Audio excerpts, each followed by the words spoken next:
Avant de reparler du lait et de son impact, il est utile de rappeler ce que sont réellement nos os. Parce que cette image simplifiée qu'on nous répétait à l'école, les os sont du calcium, n'est pas tout à fait complète. Vous vous doutez bien, c'est ce qui les intéresse. Nos os ne sont pas des pierres, ils ne sont pas faits uniquement de calcium. Ils sont un tissu vivant, dynamique, qui se renouvelle en permanence, tout au long de la vie. La structure osseuse est d'abord construite sur une matrice protéique, essentiellement du collagène, qui ressemble à un treillis souple et solide. Autour de cette armature viennent se fixer des minéraux qui la renforcent pour donner ténacité et résistance à la charge. Le calcium, sous forme d'hydroxyapatite, est effectivement un composant majeur. Il représente une grande partie de la phase minérale. Mais il n'est pas le seul. Il travaille en symphonie avec d'autres minéraux essentiels. Le magnésium, le phosphore, le zinc, le manganèse, le silicium, le boron, le fer, etc., etc. Cette réalité simple nous dit une chose très importante. La santé osseuse dépend d'un ensemble de nutriments, pas d'un seul.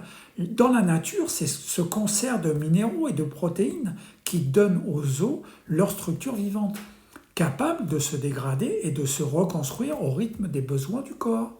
Quand on a fait le lait industriel des produits laitiers un symbole universel de construction osseuse, on a réduit une réalité complexe à un slogan simple. Le lait égale calcium, égale os solide. Ce raccourci oublie que les os ont besoin de multiples minéraux, néglige l'importance du collagène, des fibres protéiques. Passer sous silence que la forme du lait moderne est très différente du lait ancestral. Fait oublier que l'assimilation des minéraux ne dépend pas que d'un seul aliment. Les industriels, depuis longtemps, ont encadré ce discours autour du lait parce qu'il s'agit d'un marché gigantesque. C'est des billions et des billions. C'est des sommes qu'on ne peut même pas imaginer.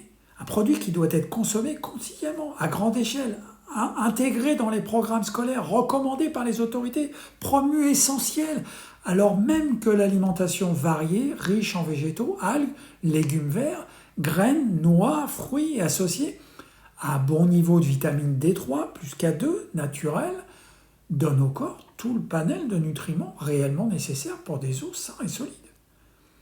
Il ne s'agit pas de nier le rôle biologique du calcium, il est indispensable, mais de ne pas en faire l'unique héros de l'histoire. Les os ne sont pas du simple calcium, ils sont un tissu vivant, structuré par des protéines et renforcé par toute une gamme de minéraux et de vitamines, qu'un régime alimentaire vivant, riche et varié, fournit naturellement. Beaucoup mieux qu'un produit industriel standard. C'est là, selon moi, la clé profonde. La santé, c'est pas dans un ingrédient isolé, mais dans l'harmonie du vivant.